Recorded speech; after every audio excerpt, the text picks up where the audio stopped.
Wow, they are actually making more of this. And it isn't even considered a sequel, but the second part of the third season. Now sadly, I haven't watched the last entry in the franchise, except for maybe 2 or 3 episodes, so I can only guess what happened before what is presented at the moment. From what I can gather, Kirito became a knight and saved the world from the Pontifex and her evil plans. At the moment he's in a coma, and Alice takes care of him alongside yet another blue-eyed hottie called Selka. Ah, two girls living with a teenage boy in a remote location, all by themselves, with no other people to bother or interrupt. Yeah, 大丈夫よセルカ Alice is blowing Kirito. Sorry guys, but she does sleep with him and you're trying to tell me that Alice isn't molesting that hot piece of gamer ass? Come on. More than probably, she's the one that washes him and dresses him up. Or maybe Selka does that. A night maiden and a nun. Damn. Even while sleeping, Kirito's harm expands. ねキリト Oh yeah, and the story is about some dark territory stuff, and the good guys fight with swords, and the main kata has a best friend that dies. Yeah, pretty standard. But again, Sword Art Online is a title that started this teleported to a game world trend that nowadays enjoys so much popularity. I hope Alice is the main character.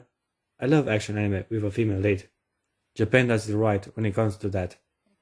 Don't exactly know what happened with one of Alice's eyes. Usually I like this gimmick when Megaman does it. No, it's just an eye patch. I wear it cause it looks neat. I'm sorry, please! But here it just covers too much of a beautiful delicate face. That eye patch might have worked for Yovev, and yet here I don't think it's a good idea to cover her gorgeous features. And I mean all of them. Here is hoping for a bathing scene. Trying to hypnotize Kirito with stripes and...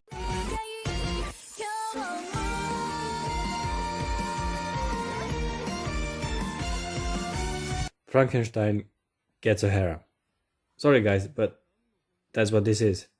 This guy's a daywalking, study-focused, socially awkward. No surprise here.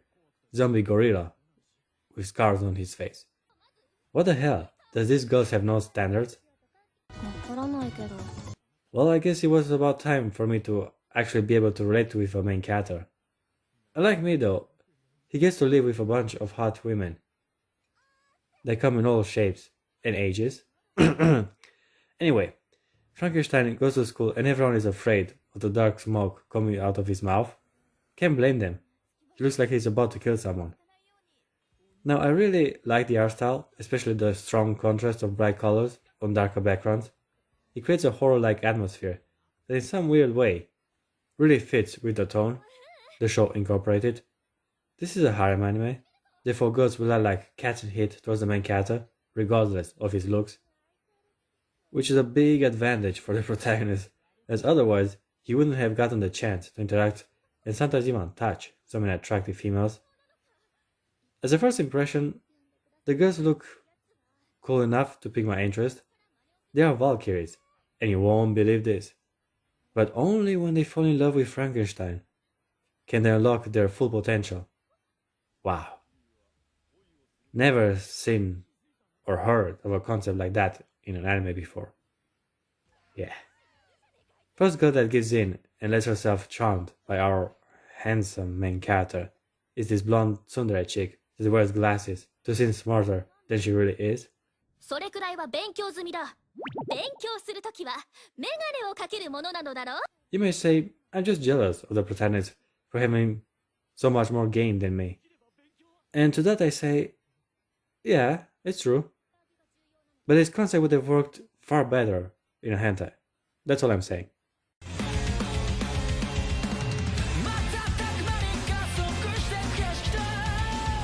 Unlike Sword Art Online, I've watched the second season of The Seven Deadly Sins, and my main reason for doing so was to witness how overpowered and awesome Escanor is portrayed to be. They really nailed his character and made him an internet sensation. Right now, I ain't that hyped for another entry in the franchise. The second season was fun and entertaining, but the overall story was pretty standard shonen stuff. The ending was also a bit weak, but at least we got to see some pretty engaging fights with Ban, Escanor, and of course the captain of the Deadly Sins, Meliodas. Ban is my favorite character in the show. He has an interesting backstory and a surprisingly cool personality. He pretends to be a loner, while in reality, he values the people around him. 団長が何を背負っていようと、俺のダチであることに変わりはね。He also has some pretty useful skills, second only to Meliodas' full counter move. Also, he proved to be stronger than the captain, even if it was for just a brief moment.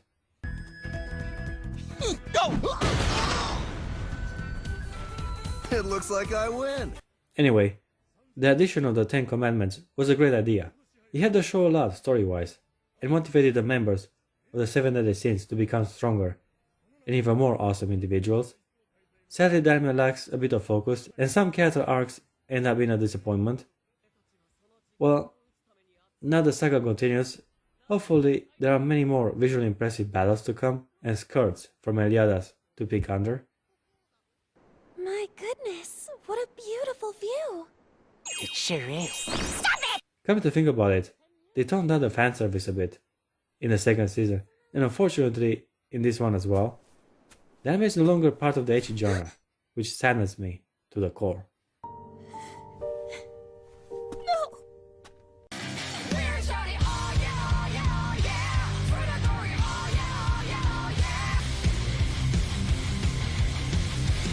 Alright, let's talk about the apparent frontrunner of this season. This hero is invincible, but too cautious. From the title alone, I can guess that yet again we're dealing with an overpowered protagonist. Ever since Overlord and One Punch Man, it has become trendy for the main character to be strong and attractive individuals. It definitely is an improvement to having an insecure little boy run the show, I can tell you that. But lately I get kinda bored with this archetype. Good thing this anime tries to keep things fresh by having a handsome shoujo romance protagonist be the hero of the story.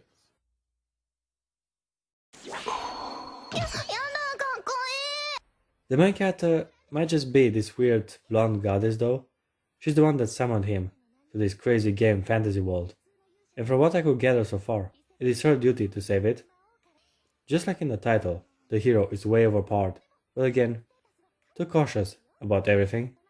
He buys 3 sets of armor, a whole bag of healing potions, and overkills every insignificant opponent he encounters.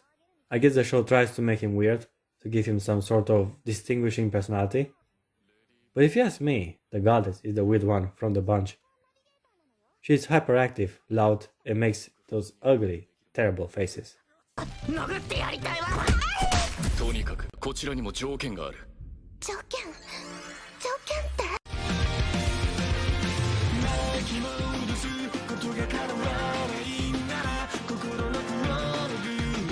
Alright guys, I have a confession to make. Sadly, I haven't been following this particular title, despite its absurd premise and visually appealing fanservice sequences. Are you trying to tell me you want the right to taste my food? I do. An anime where girls are getting aroused whenever they taste some delicious meals should be a must-watch for me, right? Well, unfortunately, I didn't really care that much about this franchise. Even now, you can't really surprise me with much anymore. I've already watched like 24 episodes of people getting horny because of food. More of it seems unnecessary in my opinion. All that considered though, I cannot deny the success and popularity of Food Wars. The show does have a wow factor going and presents a colorful and interesting cast of characters. The protagonist is also a big reason why this anime works with its absurd premise. He's a likable guy with great culinary skills that becomes the protege of the cooking academy he ends up attending. Soma is a rather handsome guy, and the girls that surround him are also cute and attractive. Something that bothers me though, about the 4th season, is that yet again, the show gave up on the ecchi tag. The first one was a huge success, and it benefited from the over-the-top fanservice moments. It gave them a personality and a recognition in the community. Too bad they are toning it down with the sequels.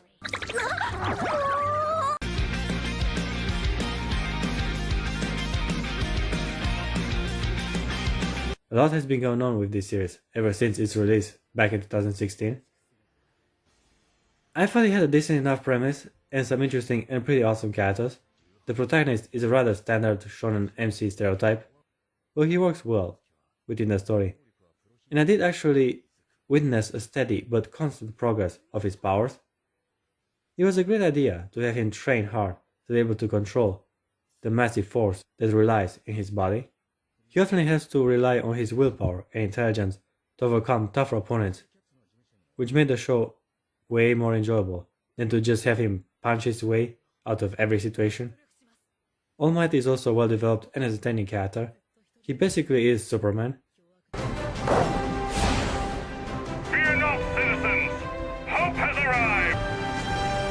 Because I am here! But with a likable personality, unlike the movie versions we get for the past few years. I like how the anime took its time with Midoriya inheriting the destructive power of One for All. It sort of balanced his power level in a way for him to just be strong enough to still face a challenge whenever a villain makes an entrance. And here's where the show gets really interesting. In this world, heroes are respected members of society, some even celebrities. Oh no, my money's in another costume. Therefore, the villains have to hide and create some sort of resistance. It was nice to see the bad guys be the underdogs to challenge the paragons of order and justice. Now, a fourth season is airing, and I'm glad they didn't make it an ongoing anime. It would have been too much filler, or they would have just stretched certain scenes to keep them going forever. Faster than the stars! Guys, I found a hidden gem. At first, I had little to no interest in giving Kanagawa Jet Girls a try. The cover didn't look like much, and it ain't exactly one of the more popular titles of this season. But guys, this is actually pretty good. I like anime with a female lead and a lot of fan service. Now, this is a sports anime, and it all gets done to a pair of two female athletes riding on a jet. One is navigating the waters, and the other has to shoot the opponent. Easy enough to follow, I'd say. Where the show really piqued my interest though, was with its gorgeous female characters. Before giving this title a try, I noticed how the anime also has an uncensored version. From that moment, I knew I would enjoy this one. Hell yeah. 何言ってんの？お友達になってください。 We get to see some tight female bodies, and even some really edgy scenes here and there. I like this. The fanservice is cleverly integrated, keeping me guessing, with what eye candy will I indulge myself next? Also, since the girls are in pairs, some seem to be lesbians.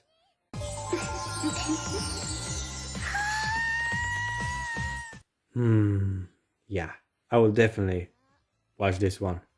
The premise might not be that special, but I see some really bouncing plot coming this way.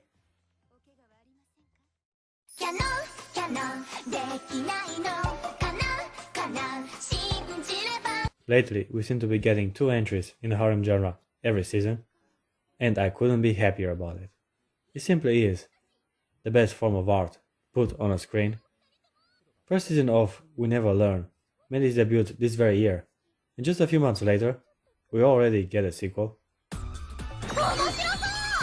The anime is about a smart but financially struggling guy that is in charge with tutoring a bunch of girls on their worst subjects.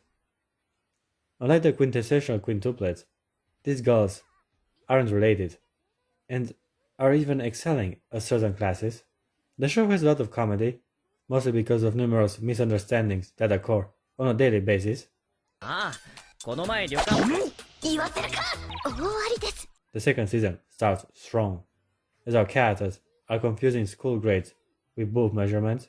いいになってしまいました。縮んだ？マジで？ 13 episodes have passed, and the girls have made little to no progress. Our voluptuous math protege still gets an A in literature.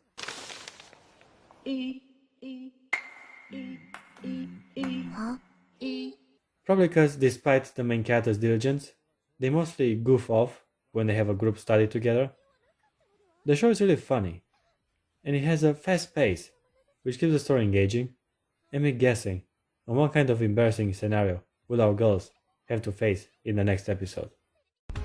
呼んでくれないなら、むっつりさんと呼んじゃいますからね。むっつりさん？ Damn, this full season has a lot to offer.